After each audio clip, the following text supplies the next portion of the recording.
Thanks, Rob. With the start of hurricane season just days away, Acadiana is ramping up storm preparations. KATC's Katie Navarro is getting tips on how to get your furry friends and other pets ready for hurricane season. Hurricane season starts Monday, and emergency preparedness is top of mind for many families across South Louisiana. But vets say one important part of the family is often overlooked: pets. I'm Katie Navarro, showing you how pet owners should get their animals ready before the next storm threat moves in. When you've weathered a storm before and a new one pops up in the Gulf, the question on your mind is likely to stay or to go. If you're leaving, you've got a whole list of your own, and you might look at your pet and say, I can just get the food when I get there. But veterinarian Dusty Anderson says that could be a big mistake.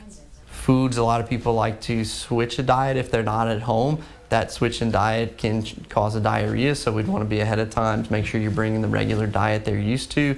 Just the stress of traveling can cause diarrhea, so changing diet on top of that can be a big deal.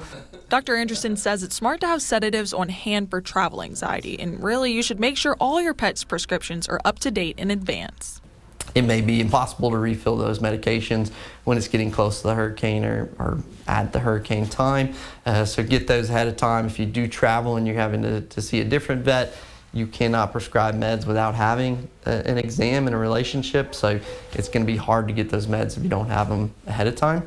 But if you're looking to brave the storm, it's important to limit outside time afterward. You never know what's seeping into the floodwater or what foreign object has found its way into your yard.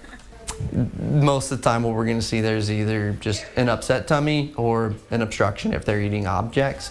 Anybody that's their trash can's tipping over and there's chemicals or whatnot in there, that's going to potentially be really toxic to your pet.